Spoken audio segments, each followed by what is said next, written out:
오늘은 어떻게 기도하는가 강해 8번째 말씀을 드리겠습니다.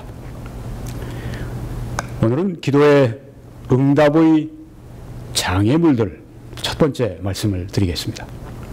우리의 기도를 가로막고 있는 그런 장애물들이 무엇인가? 그동안에는 기도를 어떻게 우리가 할 것인가를 긍정적인 면에서 말씀을 드렸습니다.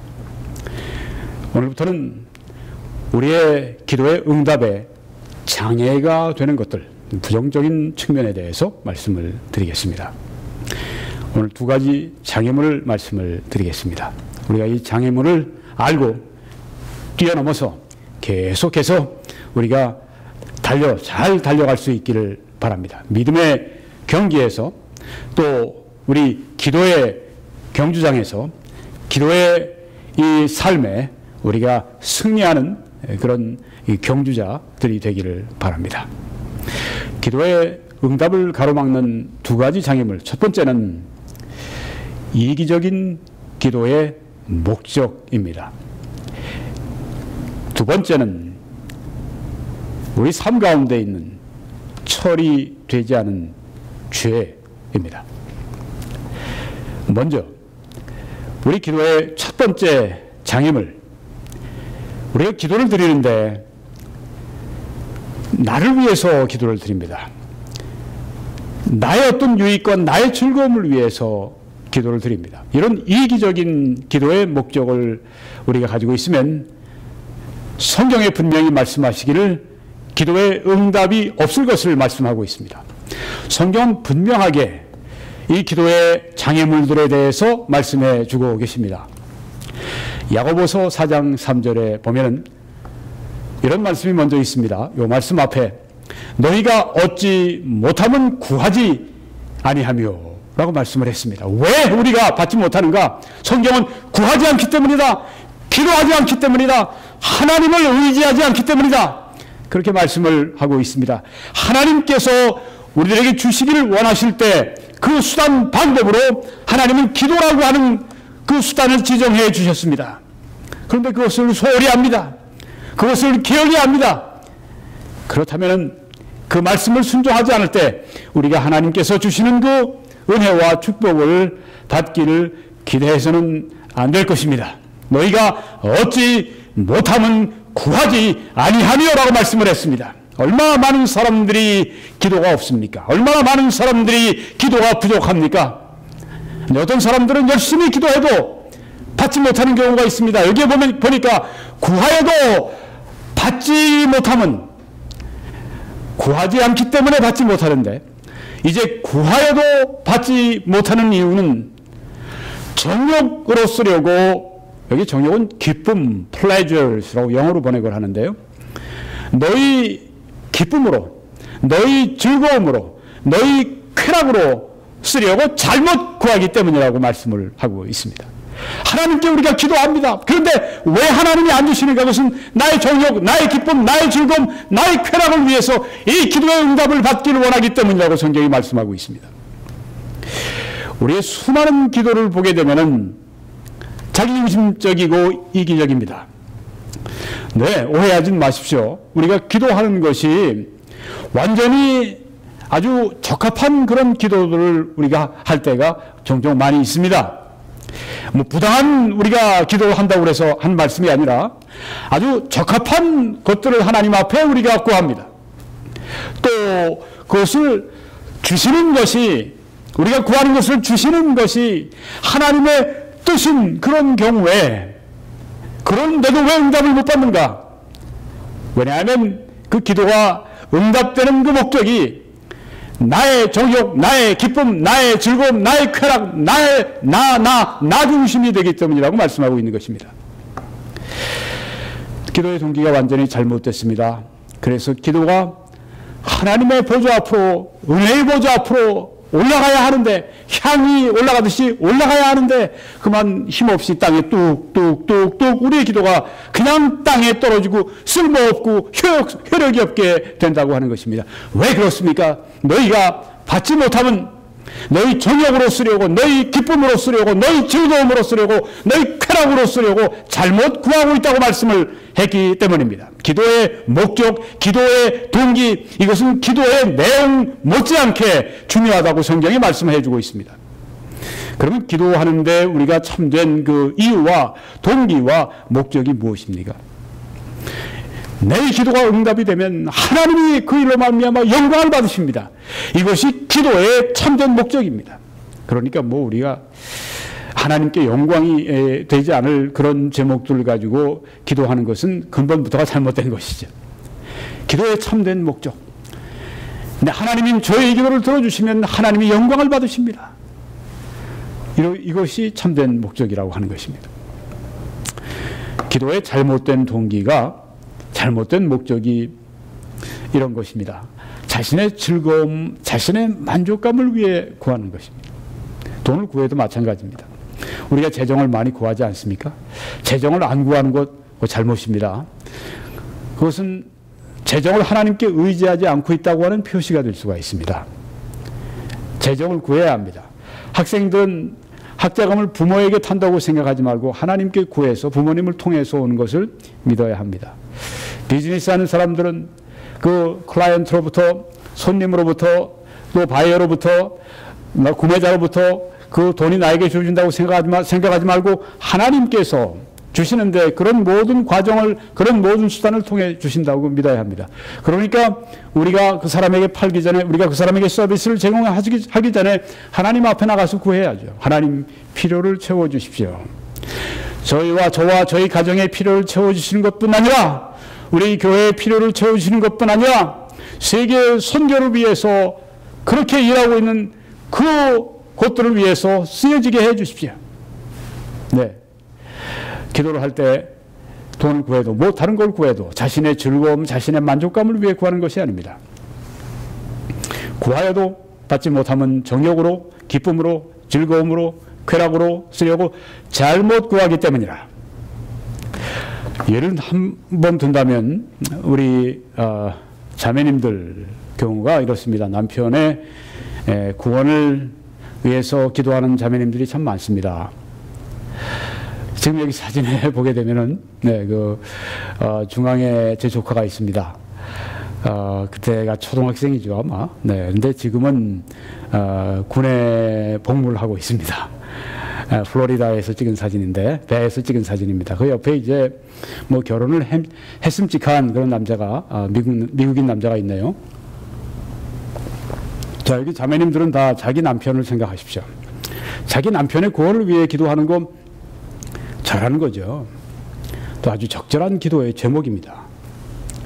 근데 많은 아내들이 남편을 위해 기도할 때 동기가, 목적이 이기적입니다. 이런 동기를 가지고 합니다. 남편이 구원을 받으면 나를 잘 더 이해해 줄 거야. 나를 더 불쌍히 여겨줄 거야. 나를 더 이해해주는 남편이 될 거야. 좋은 남편이 될 거야. 그러니까 내게 좋은 남편이 될 거야. 내가 이 신앙생활을 살아가는, 지금, 뭐, 교회 예배에 가거나, 뭐, 새벽 기도회에 가거나, 네, 뭐, 여러 가지, 네, 뭐, 드리거나, 이런 모든 일에 나를 좀 더 잘 이해해 줄 거야. 이거는 이기적인 동기입니다. 그래서 이런 목적을 가지고 우리가 남편의 구원을 위해서 기도하는 것은 잘못된 것입니다. 또 이런 그 마음으로 기도하는 경우가 있습니다. 내 남편이 언젠간 죽을 텐데 죽으면 그리스도 없이 이 세상을 떠나게 되면, 그리스도 없으면 이 세상에서 사는 동안에 잃은 사람이지만 이제는 이 세상을 떠나게 되면 영원으로 가게 되는데 그 영원히 잃어버릴 것이다. 남편이 죽어서 영원히 잃어버린 상태가 될 것이다. 이거 생각하면 아주 괴롭습니다. 그래서 하나님 앞에 나와 기도합니다. 남편을 생각하는 거니까, 이타적인 거니까 뭐 나쁜 건 아니죠. 네, 그런데 이것도 이기적인 동기가 된다고 하는 것입니다. 남편을 위한 기도의 목적은 이것이 되어야 합니다. 하나님께서 남편을 구원해 주심으로 하나님이 영광을 받으십니다. 네, 이 기도가 남편의 구원을 위한 바른 기도가 된다고 하는 것입니다. 오 하나님, 내 남편을 구원해 주세요. 하나님의 영광을 받으시도록 그렇게 해 주세요. 이렇게 기도하면 담대한 기도가 나올 수가 있죠. 남편을 위해서 우리가 이런 목적으로 기도해야 됩니다. 남편이 믿지 않고 하나님의 아들을 섬기지 않고 오히려 짓밟음으로 말미암아서 하나님이 영광을 받지 못하신다, 하나님이 불명예를 받으신다는 그 생각 때문에 괴로운 것입니다. 이게 바로 기도의, 남편의 구원을 위한 참된 기도의 목적입니다. 남편이 구원을 받지 않았습니다. 그래서 남편이 하나님께 영광을 돌리지 않습니다. 남편이 하나님의 아들을 사실상 짓밟는 삶을 살고 있습니다. 이것 때문에 괴로운 것입니다. 오 하나님, 하나님께 불명예를 드리는 저 삶, 저 남편의 삶 구원해 주십시오. 하나님의 영광을 위해 구원해 주십시오. 너희가 먹든지 마시든지 무엇을 하든지 다 하나님의 영광을 위해 하라고 말씀을 했는데, 기도도 역시 마찬가지죠. 우리가, 여러분이 지금 사진에 보시게 되면은 한 어머니가 품에 한 아들을 안고 있는 것을 볼 수가 있습니다. 네, 그 앞에는 이제 의자에 앉아 있는 제사장 엘리, 대제사장 엘리가 거기에 있습니다. 사무엘상 1장에 보면은 이 어머니 한나의 간절한 기도, 애절한 기도가 나옵니다. 이 말씀 보면 한나가 마음이 괴로워서 여호와께 기도하고 통곡하며, 이게 하나님이 응답하시는 그 심령 상태를 잘 여기에서 묘사하고 있습니다. 하나님 앞에 마음이 괴롭다고 하는 것, 통곡한다고 하는 것은 하나님과 아주 진지하게 교제하고 하나님께 진지하게 그 마음을 쏟고 지금 그 마음을 열어서 하나님 앞에 말씀드리고 있는 것입니다. 아주 그 대화, 하나님께 드리는 기도가 아주 진지한 것을 말합니다. 마음이 괴롭습니다. 통곡을 하면서 하나님 앞에 기도를 합니다. 간절한 기도, 이 기도의 가장 중요한 요소 중 하나죠. 하나님 앞에 통곡하는 아주 간절한 그 기도가 지금 한나가 드려지고 있는데, 이렇게 말합니다. 기도 가운데 서원하여 하나님 앞에 약속을 합니다. 이르되 만군의 여호와여, 만일 주의 여종의 고통을 돌보시고 나를 기억하사 주의 여종을 잊지 아니하시고 주의 여종에게 아들을 주시면 내가 그의 평생에 그를 여호와께 드리고 삭도를 그의 머리에 대지 아니하겠나이다. 이 머리를 삭도를 머리에 대지 않는다. 이것은 그 나실인을 가리키는데, 이것은 하나님께 100% 이렇게 드린 사람을 가리킵니다. 아이를 낳지 못하는 것 때문에 이 한나가 하나님께 애절하게 지금 기도를 하죠. 통곡하면서 기도합니다. 그런데 하나님 아들 제게 주시면 그 아들 참 제가 사랑하고 키우겠습니다. 아주 정말 제가 아끼고 잘 키우겠습니다. 대통령 만들겠습니다. 교수를 만들겠습니다. 의사를 만들겠습니다. 목사를 만들겠습니다. 목사는 조금 우리가 뒤로 하고요. 네. 자, 자기의 어떤 무엇이 아니라 평생에 하나님께 드리겠습니다. 자녀를 낳기를 간절히 기도했는데 그 목적이 내 곁에 두고 이런 그 어머니로서의 본능적인 그런 그 소원이 아니라 이건 신앙인으로서의 영적인 소원입니다. 하나님 주시면 제가 저를 위해 구하는 것이 아니라 여호와를 위해 구하는 것입니다. 왜냐하면 여호와의 종으로 여호와의 영광을 위해서 하나님의 그 쓰시는 그 계획을 위해서 드리기 때문입니다. 그러니까 이 한나의 기도는 완전히 하나님의 뜻과 일치하는 것입니다. 완전히 하나님의 영광을 위한 것입니다. 완전히 하나님을 위한 기도를 여기 하고 있습니다. 얼마나 놀랍습니까? 바로 이 기도를 말합니다. 이것이 기도의 목적이 되어야 한다고 하는 것입니다. 여기는 아들을 말했지만 조금 전에 남편의 구원도 얘기했는데 마찬가지입니다. 하나님의 영광을 위해서 남편의 구원을 하나님께서 하루속히 주십시오. 하루빨리 하나님께 불명예를 돌리는 저 삶을 이제 중단하고 하루빨리 하나님의 영광을 드러낼 수 있도록 하루빨리 구원해 주세요 하고 하나님 앞에 이렇게 애절하게 여기 한나처럼 나아가 기도한다면 하나님께서 왜 거절을 하시겠습니까? 네, 어머니 한나의 기도의 목적, 자녀를 하나님의 종으로 바쳐서 하나님의 영광을 받으시게 한다고 하는 이 위대한 목적을 가지고 기도한 것입니다. 돈을 위해서 기도할 때도 사업가들이 그렇게 기도하시기 바랍니다. 하나님, 제게 돈을 많이 주시면 좀 더 사업을 늘리고 좀 더 이거 그것보다 하나님 제게 주시는 모든 것은 다 하나님의 영광을 위해 쓰겠습니다. 사업가도 이 하나님이 제게 주시는 모든 것들이 다 하나님의 것을 위해, 하나님이 기뻐하시는 것을 위해 쓰겠습니다. 저를 위해 쓰는 것은 하나님께 조금씩 제가 받아 쓰겠습니다. 검소하고 효과적으로 받아 쓰겠습니다. 하나님의 영광을 위해 저를 크게 축복해 주십시오. 하나님 우리의 마음의 중심을 너무 잘 아십니다. 겉으로 말하는 거하고 반심으로 말하는 거하고 아주 전심으로 말하는 거하고 하나님이 이미 다 알고 계십니다. 우리가 전심으로 그렇게 하나님께서 저에게 주시면 수입의 11조를 하나님께 드리고 그거 좋아요. 네. 좀 더 수입의 12조를 드리고 좋아요. 그거보다 더 좋은 것이 있습니다. 하나님께서 주시면 다 하나님의 것입니다.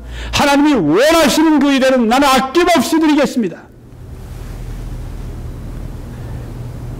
저를 위해서는 인색하고 하나님의 일을 위해서는 아낌없이 드리겠습니다. 그렇다면 왜 하나님이 축복 안 하시겠습니까? 축복 안 하시면 특별한 어떤 뜻이 계신 거죠.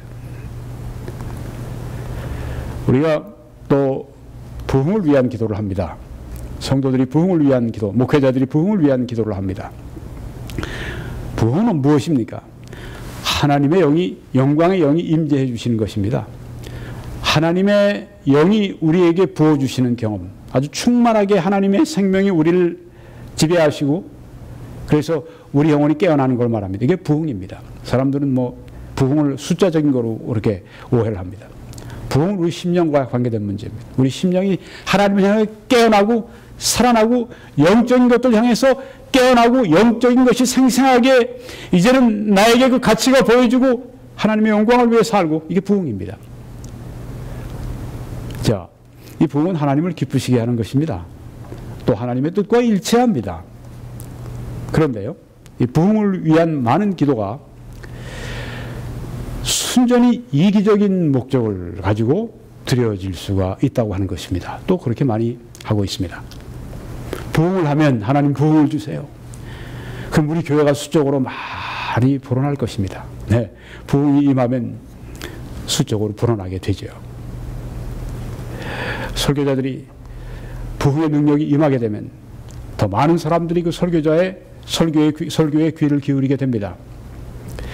수적인 증가 따르는데 그것이 나의 목적이 되면 이건 이기적인 기도입니다.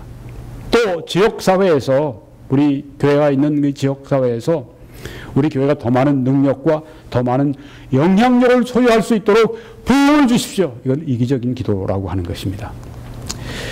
또 부흥을 위해 기도할 때 우리 교회 부흥이 일어나면 이제 사람들이 하나님께 감사하고 그래서 기쁘고 그래서 즐거이 헌신하고 희생적으로 드리고 교회 재정이 더 불어날 것입니다. 채워져서 교회 재정이 그래서 불어나서 우리 교단 안에서 명성을 얻을 수 있게 해주십시오. 이건 완전히 부흥을 위해서 선한 목적을, 선한 그런 이 뜻인 선한 것인데, 부흥은 이걸 이기적인 목적으로 구하는 잘못된 기도를 말합니다. 부흥을 위한 기도의 목적도 하나님의 영광입니다. 부흥을 위해 기도할 때 우리는 하나님, 이 교회의 이 세상적인 상태, 이것이 하나님의 영광을 나타내지 못하고 있습니다. 하나님을 불명예스럽게 해드리고 있습니다.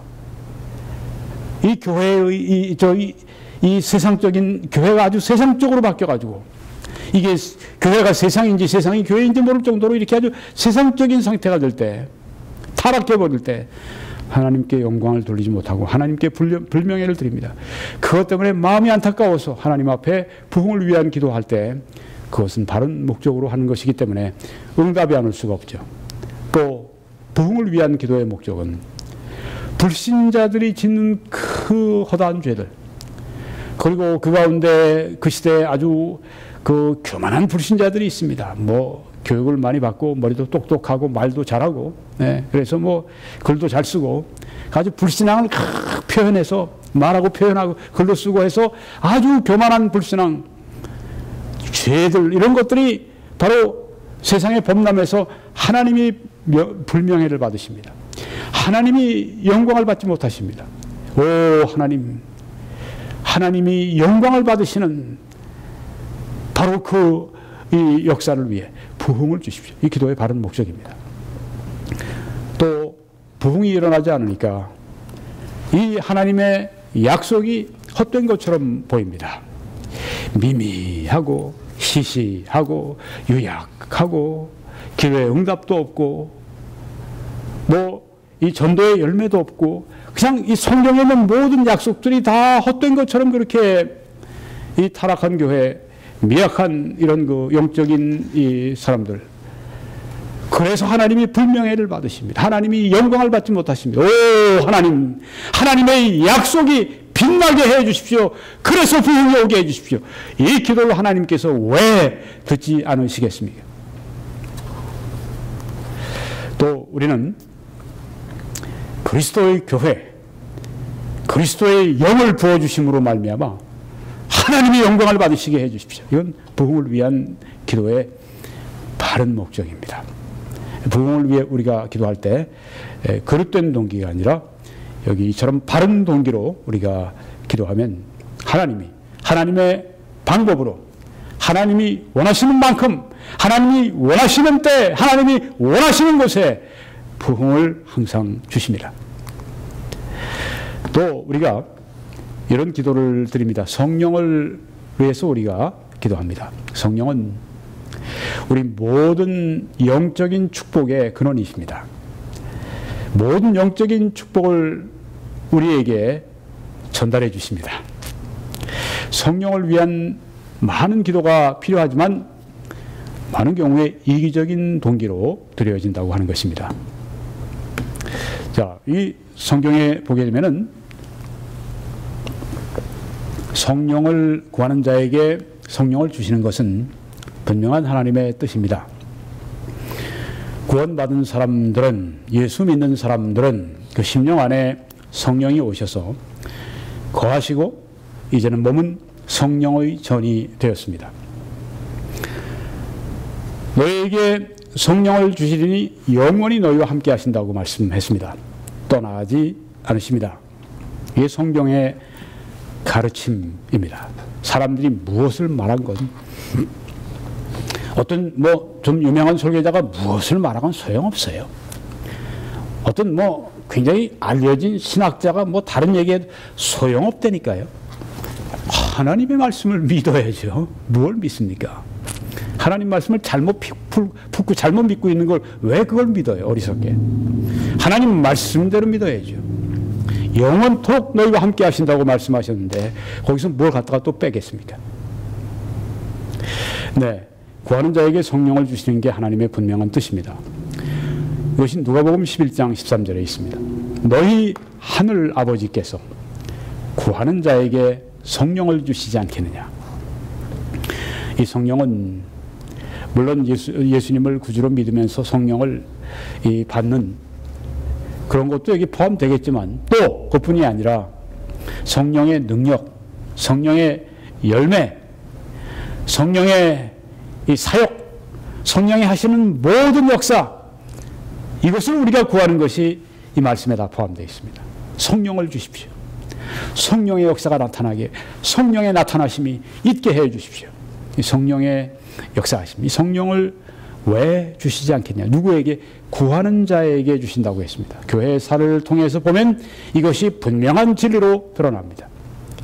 하나님 앞에 간절히 성령의 역사로 부흥을 주시기를 구했을 때 성령이 물붓듯이 부어주심으로 말미암아 이전에 없던 놀라운 능력과 그 역사가 이 교회사에 아주 찬란하게 빛을 발한 그 부흥의 역사를 우리가 보게 됩니다. 그런데 성령을 위한 많은 기도가 장애물을 만나는데요, 이기적인 목적으로 드려진다고 하는 것입니다. 어떤 것인가? 성령을 구하는데 행복해지고 싶은 겁니다. 성령을 받으면 기쁘고 행복해질 테니까 내가 성령을 구해. 오 하나님, 제가 좀 기쁘기 원합니다. 행복하기 원합니다. 성령을 충만히 주세요. 이기적인 기도입니다. 하나님, 제가 이렇게 비참하게 패배의 삶을 계속 살아서 되겠습니까? 하나님, 너무 비참합니다. 해방시켜 주세요. 성령의 그 충만함을 주세요. 이것도 이기적인 기도라고 하는 것입니다. 또 사역을 위한 능력을 주세요. 물론 성령이 임하시면 너희가 권능을 받는다고 했습니다. 사도행전 1장 8절입니다. 너희가 권능을 받고 예루살렘과 온 유대와 사마리아와 땅 끝까지 이르러 내 증인이 되리라고 말씀하셨습니다.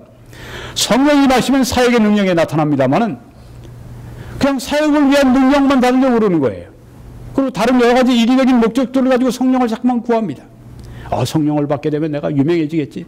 성령을 받으면 내가 큰 어떤 뭐 일을 하면서 내게 이제 그 재정적인 그만큼 그 수입도 들어오겠지. 이거 완전히 이기적인 그런 그 기도들입니다. 우리 성령을 구하는 참된 목적은 이것입니다. 아까 말씀드렸지만 한마디로 하나님의 영광인데요. 이 그리스도인의 아주 천박한 삶이 있습니다. 미약한 삶, 세상과 이 경계에 왔다 갔다 하는 천박한 그리스도인의 삶에 의해서 하나님이 불명예를 받지 않으시도록 하나님, 저의 낮은 삶, 저의 천박한 삶, 이것 때문에 하나님의 영광을 받지 못하십니다. 성령을 주셔서 저로 하여금 이 천박한 삶이 아니라 풍성한 삶, 높은 삶, 경건한 삶을 살아감으로 하나님께 영광을 돌릴 수 있게 해주세요. 이게 참된 목적입니다. 성령을 구할 때 또 내가 이렇게 열매가 없고 내가 이렇게 비효과적으로 사역을 하게 되면 하나님이 영광을 받지 못하십니다. 하나님, 제가 열매 맺는 사역을 통해 하나님께 영광을 돌릴 수 있게 해주십시오. 성령을 구하는 참된 목적이라고 하는 것입니다.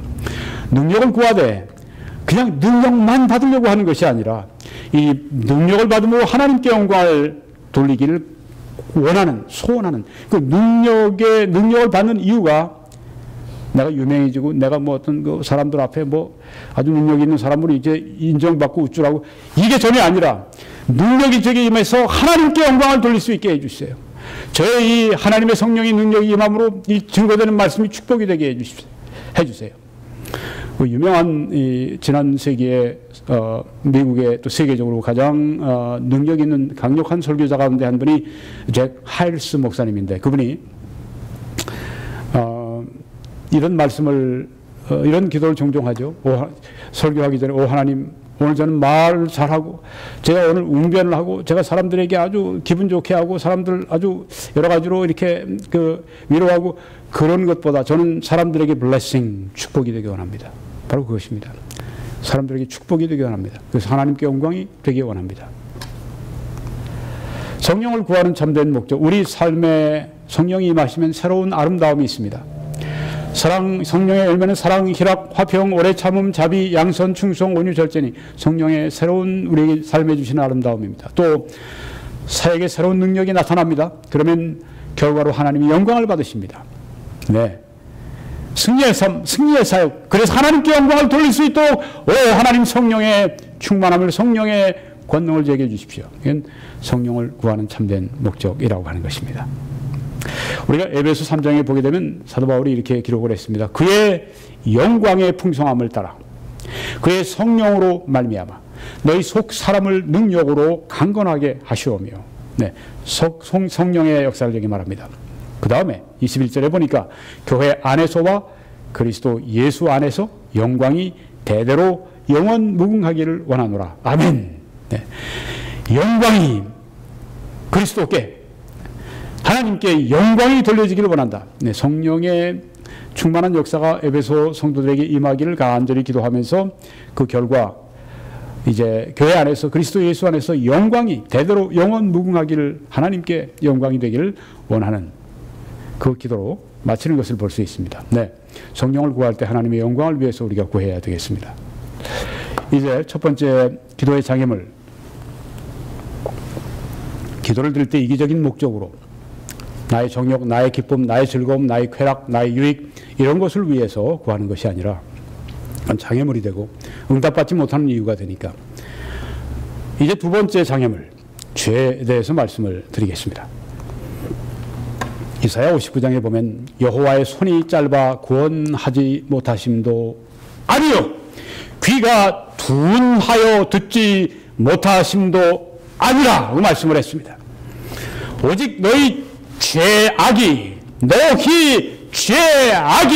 너희와 너희 하나님 사이를 갈라 놓았고 너희 죄가 그의 얼굴을 가려서 너희에게서 듣지 않으시게 함이라고 말씀을 했습니다. 하나님이 듣지 않으시는 것, 하나님께서 들으시는 귀가 둔해서 못 들으시는 것도 아니고 손이 짧아서 구원하지 못하시는 것도 아니라 너희 죄악이 너희와 너희 하나님 사이를 갈랐고 너희 죄가 하나님의 얼굴을 가리워서 너희에게 듣지 않으시게 함이라고. 기도 응답이 되지 않는 그 이유가 죄라고 하는 것을 여기에서 아주 강렬하게 말씀하고 있습니다. 먼저 우리가 죄가 무엇인가를 잠깐 보겠습니다. 죄는 무엇입니까? 성경에 5가지 정의가 나오는데 첫째는 죄는 하나님의 법을 범하는 것입니다. 항상 하나님의 법과 관련되어 있습니다. 하나님의 법을 범하는 것입니다. 율법이 없는 곳에는 범법도 없느니라. transgression, 죄를 범하는 것입니다. 하나님의 죄를 범하는, 하나님의 이 법을 범하는 것입니다. 두 번째는 죄는 하나님의 법을 무시하는 것입니다. 첫 번째는 하나님의 법을 범하는 것인데 두 번째는 하나님의 법을 무시하는 것입니다. 또 죄는 세 번째 하나님의 법에 미달하는 것입니다. 거의 닿지를 못해요. 그 기준에 도달을 못합니다. 로마서 3장에 모든 사람이 죄를 범하였음에 하나님의 영광에 이르지 못했다고 말씀을 했습니다. 하나님의 영광의 그 기준에 이르지 못하는 이게 죄라고 하는 것입니다. 여기 죄는 하말티아라고 하는 헬라어인데 이건 관역에서 벗어났다는 뜻입니다. 모든 사람이 죄를 범했다. 모든 사람이 하말티아를 범했다고 말씀했는데 이 하말티아라고 하는 것은 관역을 벗어났다고 하는 말입니다. 어떤 관역, 하나님의 말씀, 하나님의 의로움의 그 기준이 관역인데 그것을 벗어난 것, 즉 하나님의 법에 미달한 것, 비껴간 것, 이것이 바로 죄라고 하는 것입니다. 하나님의 법을 깨뜨리고 어기는 것, 범법, 또 하나님의 법을 알지만 무시하는 것, 이것 죄고, 또 하나님의 법의 그 수준의 기준의 그 관역에 맞추지 못하고 미달하고 비껴가는 것, 이것이 바로 성경의 죄라고 말씀했습니다. 하나님의 법과 관련되어 있습니다. 범법 어기는 것입니다. 또 하나님의 법을 무시해버리는 것입니다. 그것도 죄입니다. 하나님의 법을 또한 맞추지 못하고 이루지 못하고 미달되는 것, 이것이 죄라고 하는 것입니다. 네 번째는 죄는 하나님과 사람을 향한 잘못된 행동을 죄라고 성경에 말씀을 합니다. 로마서 1장에 모든 경건하지 않음과 불의라고 하는 말씀이 나옵니다. 모든 경건하지 않음이라고 하는 것은 하나님께 대한 불순종, 율법을 범하는 것, 이것이 경건하지 않은 것입니다. 저 사람은 경건하지 않아. 그건 하나님께 불순종하고 있어. 하나님의 법을 범하고 있어. 그런 말입니다. 불의라고 하는 것은 사람을 향한 잘못을 가리켜 말하는 것입니다. 모든 경건하지 않음과 불의, 하나님과 사람에 대한 잘못된 행동, 이것이 바로 또한 네 번째 죄의 정의입니다. 다섯 번째 죄의 정의는 이건 조금 다른 것인데 사람 안의 악한 본성을 가리켜서 성경이 죄라고 또 말씀을 합니다. 우리 안에 악한 본성이 있습니다. 자유주의자들은 사람은 본래 선하다 그렇게 생각을 합니다. 사람들을 이모저모로 우리가 이렇게 기회를 주고 하면 사람들은 제대로 간다. 성경은 정반대로 말씀을 하죠. 사람 안에 악한 본성이 있다고 말씀합니다. 로마서 7장에서 사도 바울은 내 속에 거하는 죄인이라고 말씀을 했습니다. 내 속에 거하는 죄라고 말했습니다. 그 죄는 무엇입니까? 본성을 말합니다. 악한 본성을 말합니다. 이 말씀에 다른 에베소 2장 3절에 다른 이들과 같이 본질상 진노의 자녀였다. 본질상 죄인이었다. 우리 안에 악한 성품, 죄의 성품이 있다고 하는 것을 말씀하고 있습니다. 애들 어렸을 때 거짓말해라, 남의 인형 때려부시지 마라, 욕하지 마라. 그래도 애들이 다 그렇게 합니다. 악한 본성이 그 안에 있기 때문에 본질상 진노의 자녀라고 성경에 말씀하고 있습니다. 자, 지금 여러분이 보시는 사진은 이제 유대인들이 그 통곡의 벽이라고 알려져 있는 예루살렘에 그 전에 지금 저기 앞에 큰 이 벽이 있는데 그 벽은 솔로몬의 성전, 옛날에 솔로몬의 성전의 터라고 이렇게 생각을 합니다. 거기에서 이제 유대인들이 늘 기도하는데, 네, 많은 사람들이 기도하고 또 기도합니다. 전혀 응답을 못 받아요. 그러고 나서 이렇게 오해를 합니다. 아, 응답을 하시는 것이 하나님의 뜻이 아닌가 보다. 이 기도는, 내 기도는 응답 안 해주시는 게 하나님의 뜻이다. 응답하시는 것은 하나님의 뜻이 아니다. 이렇게 생각을 한다고 하는 것입니다. 이게 본문에, 우리 오늘 봤던 본문에 그 이스라엘의 생각이 그렇다고 하는 것입니다. 두 번째는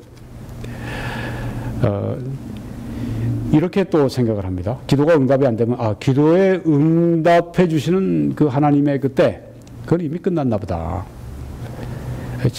그때 그런 그 기적과 같은 사건들고 그때 시대에 속한 것이고, 지금은 그런 기도가 응답이 안 되는가 보다.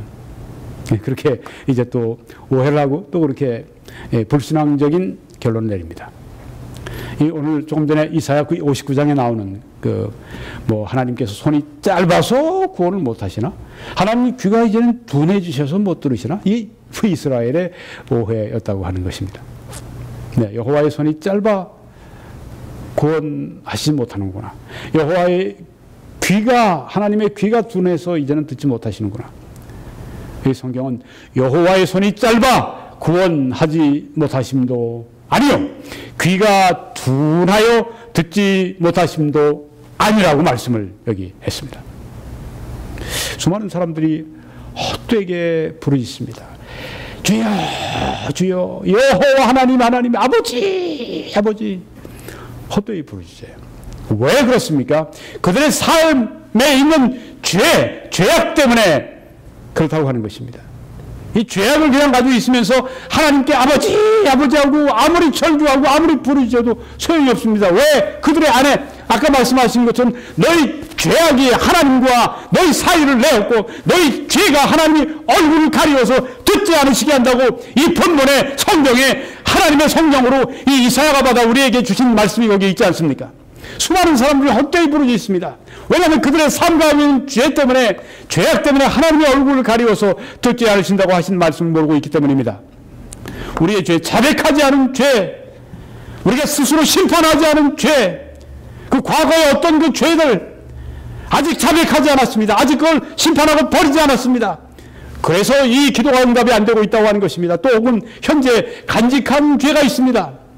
애지중지상 간직하고 있는 현재 죄가 있습니다. 그것 때문에 하나님께서 얼굴을 가리워서 듣지 않으시고 너희 죄악 때문에 또한 하나님과 너희 사이가 갈라져 있다고 말씀을 오늘 본문이 하고 있지 않습니까? 기도가 비효과적이구나. 내 기도가 효력이 없구나. 그렇게 깨닫는 성도들은 자신들이 구하는 것들이 이제 하나님 뜻이 아닌가 봐. 이렇게 말하지 말고 이렇게 하시라 하는 겁니다. 시편 기자가 이렇게 했는데 하나님께 나아가서 기도하세요. 시편 기자처럼 여기 이 말씀처럼 하나님이여 나를 살피사 내 마음을 아시며 나를 시험하사 내 뜻을 아옵소서. 내게 무슨 악한 행위가 있나 보시고 나를 영원한 길로 인도하소서. 하나님 앞에 나가서 하나님 저를 살펴주시고 저를 시험해 주시고 그렇게 해서 제 마음을 하나님께서 드러내 주시고 내게 무슨 악한 행위, 어떤 죄가 있는지 보여주십시오. 그리고 자백하고 버리게 하시고 나를 영원한 길로 인도해 주십시오. 이런 기도를 드려야 한다고 하는 것입니다. 하나님을 기쁘시게 하지 못하는 것들 우리 삶 가운데 있습니다. 우리가 기다릴 때, 하나님 앞에 기다릴 때, 오 하나님 제 마음을 살펴주시고 제 마음을 시험해 주시고 그래서 제 안에 있는 이런 하나님을 기쁘시게 하지 않는 악한 행위 이걸 버리게 하시고 영원한 길로 인도하십시오. 기다릴 때 하나님께서 하나님을 기쁘시게 하지 못하는 것들을 하나님이 분명히 손가락으로 짚어주실 때까지 하나님 앞에서 기다리라고 하는 것입니다. 기다려야 합니다. 기다림의 시간이 있어야 합니다. 시편 기자와 같이 그렇게 하나님 앞에서 이렇게 기도하면서 기다려야 합니다. 하나님이여 나를 살피사 내 마음을 아시며 나를 시험하사 내 뜻을 아옵소서. 내게 무슨 악한 행위가 있나 보시고 나를 영원한 길로 인도하소서. 이 중요한 기도입니다. 하나님 앞에서 잠잠히 하나님이 말씀하실 때까지 바로 이것이라고 하나님의 손가락으로 짚어주실 때까지 바로 너 안에 있는 그것이 문제라고 짚어주실 때까지 충분한 시간을 가지고 기다려야 합니다. 기도는 일입니다. 기도는 쉬운 일이 아닙니다. 기도는 해도 돼, 안 돼도 돼, 이런 사람들에게는 통하지 않는 것입니다. 반드시 이 하나님을 만나려고 하고, 반드시 응답을 받으려고 하고, 반드시 하나님 안에서 해결하려고 그러고, 반드시 하늘의 응답으로 해결받으려고 하는 그 사람들에게 이 기도가 필요한 것입니다. 그 사람들에게만 이 기도가 현재도 하나님이 전에도 그러셨던 것처럼 이제도 그렇게 살아 역사하신다고 하는 것을 알려주는 그 수단이 될 것입니다. 하나님이 분명히 그 죄를 지적하시고 바로 이게 문제야. 이것이 바로 내가 너에게 주는 기도의 응답을 가로막고 있어. 이것이 바로 너와 나 사이를 지금 이렇게 분리시키고 있어. 이것이 바로 내 얼굴을 가리워서 너의 기도를 듣지 못하게 하는 것이야. 네, 그 죄를 발견했으면 고백하고 버려야 합니다. 죄를 인식만 해서는 아무 소용이 없어요. 하나님 제가 그 죄를 지었네요. 잘못했습니다. 이건 자백이 아닙니다.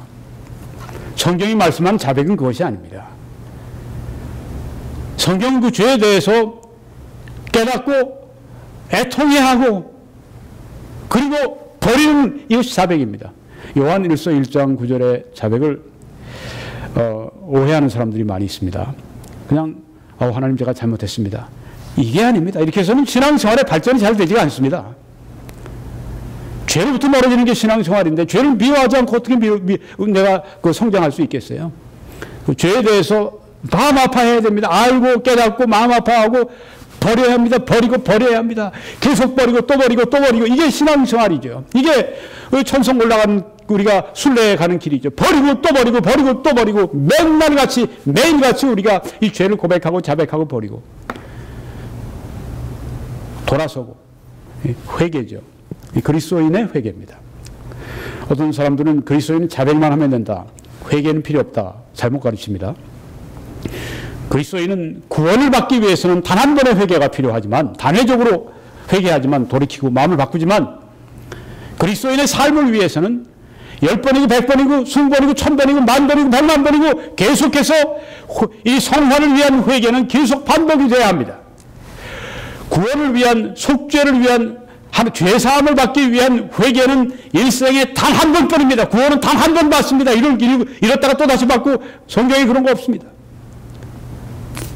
그렇지만은 우리가 천성 가기 위해 그리스도의 형상을 담기 위해 죄를 미워하고 죄를 버리고 죄와 싸워 이기고 그렇게 하기 위해서는 매일같이 우리가 회개하고 매일같이 우리가 성화를 위한 회개를 계속해야 됩니다. 성화를 위한 회개를 잘하면 잘할수록 우리가 더 영적으로 성장하고 그만큼 더 우리가 기도의 능력을 얻게 된다고 하는 것입니다. 죄 때문에 내가 하나님의 그 모든 축복과 능력과 그 기적의 역사를 잃어버린다고 할 것 같으면 얼마나 억울합니까? 그 죄를 버려야죠. R.A. 토레이 박사님은 이제 기도 응답에 관한 자신의 체험을 이렇게 말합니다. 하나님께 특별히 두 가지를 위해 기도하고 있었다고 합니다. 재정과 관련되는 것 같은데요. 하나는 이거 하나님이 주시지 않으면 참 하나님께 영광이 되지 않는다. 기도의 동기는 바른 동기입니다. 아직까지 응답이 안 된 겁니다. 잠을 자는데, 그날 밤에 잠을 자는데, 한밤중에 몸이 고통스럽고, 마음도 아주 산란해서 일어났습니다. 하나님 앞에 간절히 기도합니다. 오, 하나님. 하나님께서 즉시로 해결해 주셔야 되겠습니다. 근데 왠지 마음에 이 평안이 없어요. 그래서 조금 전에, 오, 하나님, 제 마음을 살펴주시고, 하나님 제 마음을 아시고 제 마음을 시험하시고 무슨 악한 행위가 있나 보여주시고 영원한 길로 인도해 주십시오 하는 기도를 계속하는데 하나님께서 그걸 딱 보여주십니다. 그런데 토레이 목사가 전에도 그걸 알고 있었는데 그걸 죄라고 여기질 않았습니다. 죄라고 꼭 여길 만한 것이 아니었는지 모르죠. 그래서 오, 하나님, 그러면 제가 이거 잘못이라면 버리겠습니다. 그런데도 그 마음에 평안이 없더랍니다. 그래서 이제는 자기 마음속에 깊숙한 곳에 그 의심이 있었던 거예요. 오, 하나님, 제가 이 죄를 자백합니다. 그 순간에 하나님의 평안이 그 마음을 채우고 아주 어린아이같이 잠을 자고 그 다음날 아침에 일어났는데 그 필요한 돈이 그에게 도착을 한 겁니다. 그런 그 체험들 한두 가지가 아니에요. 이 토레이 박사님의 체험 가운데 보면 그런 체험들이, 기적의 체험들이 참 많습니다. 응답의 체험들이 참 많습니다. 죄는 무엇입니까? 아주 끔찍한 것입니다. 죄는 아주 끔찍합니다. 죄 때문에 얼마나 많은 끔찍한 일들이 이 세상에 일어납니까? 죄는 끔찍한 것입니다. 그 끔찍한 일 가운데 하나가 죄가 우리 기도의 응답을 가로막습니다. 모든 은혜와 능력과 축복의 근원이신 하나님과 우리 사이의 결합을 절단시켜버립니다. 아까 말씀하신 것처럼 너희 죄악이 너희와 너희 하나님 사이를 내었고 라고 말씀하지 않습니까? 이 죄가 아주 끔찍합니다. 왜냐하면 우리의 기도의 응답을 가로막고 있기 때문에 그렇습니다. 모든 은혜, 모든 능력, 모든 축복을 주시는 그 하나님과, 그래서 그분으로부터 받아야 되는데 우리가 못 받도록 그냥 딱 중간에 아주 끔찍하게 이 관계를 깨뜨리고 나눈다고 하는 것입니다. 기도의 능력을 우리가 얻기 위해서, 소유하기 위해서, 기도의 능력 있는 사람이 되기 위해서 우린 죄에 대해서 merciless, 무자비해야 합니다. 죄에 대해서는 아주 무자비해야 합니다. 철저하게, 아주 무자비하게 죄와 싸워야 합니다. 죄를 미워하고 죄를 찾아내고 죄를 버리고 계속해서 발전해. 성경도 우리가 안에 이 하나님의 법을 말씀하고 있으니까 우리가 여기에 또 이 죄가 되는 그 여러 가지 죄목도 여기 많이 우리에게 말씀하고 있지 않습니까? 계속 보면서 여기서 죄를 우리에게 지금 말씀하시는 그 죄가 무엇인지를 찾아내야 합니다. 계속 성경을 읽고 또 기도하면서 오 주님 제 마음을 아시고 제 마음을 시험해 주십시오. 무슨 악한 행위가 있나 보시고 나를 영원한 길로 인도해 주십시오. 이 기도를 우리가 계속하면서 죄와의 싸움, 이것이 바로 신앙생활이고 죄와의 싸움, 이것이 바로 우리 기도의 능력을 얻기 위한 싸움입니다. 죄에 대해서는 무자비하고 죄에 대해서는 아주 철저하고 죄에 대해서는 우리가 아주 끝장을 내는 그런 싸움을 우리가 벌여야 합니다. 기도의 능력을 우리가 소유하기 위해서 죄로부터 멀어질수록 우리 기도의 능력이 더해야 될 것입니다. 죄 가운데 살면서 기도의 능력을 기대할 수는 없습니다. 성경의 시편 66편에 내가 나의 마음의 죄악을 품었더라면 주께서 듣지 아니하시리라고 했습니다. 죄악을 품는다고 하는 것은 죄악을 내 안에 간직한다는 말씀이죠. 쑥 머리에 새가 지나가는 것은 우리가 어쩔 수 없지만 내 머리 위에 막 둥지를 틀고 그런 건 막을 수 있는 것처럼 죄가 쑥 우리 마음을 통과해서 지나가는 건 어쩔 수 없지만 휙 그냥 죄에 대한 생각이 쑥 지나가는 건 어쩔 수 없지만 그 죄악을 품는 것, 이게 바로 주님께서 듣지 않으시는 기도 응답을 막는 것이라고 여기 말씀하지 않습니까? 죄악이 아까 이사야서에도 말씀하신 것처럼 너희 죄악이 내 얼굴을 가리워서 듣지 않게 한다고 말씀을 하지 않습니까? 너희 마음에 죄악을 품으면 주께서 듣지 아니하시리라. 오늘 죄를 버리십시오. 하나님의 능력과 하나님의 축복과 하나님의 권능과 은혜가 임하도록 그렇게 하시기 위해서 여러분의 죄악을 포기하십시오. 죄와 싸우십시오. 죄와 선전포고를 하십시오. 죄를 멀리하십시오. 죄를 떠나십시오. 죄를 회개하십시오. 죄악을 풀면 하나님께서 여러분의 기도를, 저의 기도를 안 들으시기 때문에 그렇다고 하는 것입니다. 죄를 버리시기 바랍니다. 오 하나님, 우리를 죄악에서 떠나게 해 주십시오. 그렇지 않으면 하나님의 놀라우신 그 기도의 응답이 우리들에게 임하지 않기 때문입니다. 기도할 때는 마음에 뭔가 지속적으로 계속 나타나는 것이 있다면 그것은 기도의 응답을 막는 장애물들이라고 하는 것입니다. 계속 생겨요. 계속 뭐가 내 마음에 그냥 뭔가 집히고 이게 기도를 막는 장애물이다. 이것을 빨리 자백하고 버려야 한다고 하는 것입니다. 네, 죄를 품고 있거나 하나님과 논쟁하는 사람들은 기도가 응답될 것을 기대할 수 없다고 하는 것입니다. 하나님과 논쟁해서는 안 됩니다. 하나님 말씀하시면 그대로 따르는 것입니다. 여러분, 이제 말씀을 마치면서 여러분들에게 이 사역을 위해서 기도해 주시기를 간절히 부탁을 드리고, 또 중간에 있는 것처럼 이 하나님의 말씀을 뿌려주십시오.